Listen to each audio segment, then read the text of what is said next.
नमस्कार, पुन्हा एकदा स्वागत आहे तुम्हा सगळ्यांचे माझ्या हिमगौरी लाईफ या यूट्यूब चॅनेलवर। आज आपण आंबट, गोड व तिखट अशी कैरीची चटणी बनवणार आहोत। तोंडाची चव वाढवणारी अशी ही कैरीची चटणी। बाजारात गेल्यावर कैरी दिसल्यावर आपोआपच तोंडाला पाणी सुटते। ही कैरीची चटणी अगदी सोपी अशी आहे करायला। इथे मी 2 कैऱ्या घेतलेल्या आहेत व त्याचे वरचे साल काढून बारीक फोडी करणार आहे। मैत्रिणींनो, कुणाकुणाला आंबट गोड असं खायला आवडतं, मला तर खूप आवडते। मी तर लोणचे कैरीचे तर खूप खाते।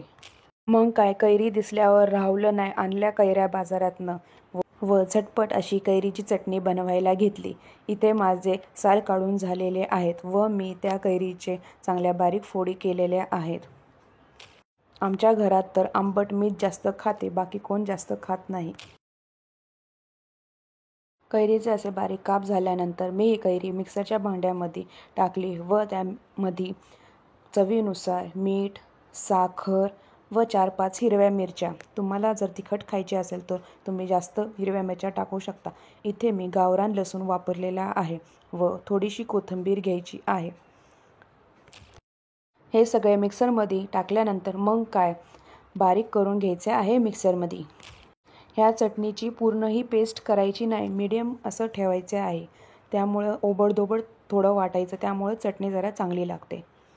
आता आपली ही चटणी रेडी झालेली आहे। ही चटणी एका भांड्यामध्ये काढून घ्यायची आहे व फोडणी द्यायची आहे। फोडणीसाठी आपण एका पातेल्यामध्ये तेल गरम करायला ठेवायचे आहे।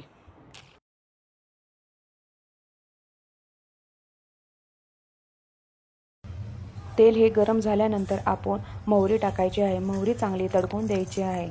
नंतर त्यामध्ये थोडेसे हिंग व कढीपत्ता हे टाकायचे आहे व गॅस बंद करून टाकायचा आहे।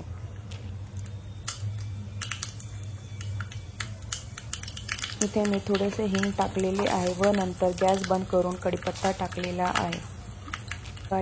अशा प्रकारे आपली फोडणी रेडी झाल्यानंतर ही त्या चटणीमध्ये टाकायची आहे। मस्त तडका लागतो चटणीला।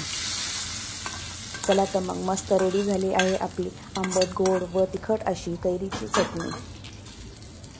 तुम्हा सगळ्यांचे खूप खूप धन्यवाद हा व्हिडिओ शेवटपर्यंत बघितल्याबद्दल व माझ्या चॅनलला लाईक, शेअर आणि सबस्क्राईब करायला विसरू नका।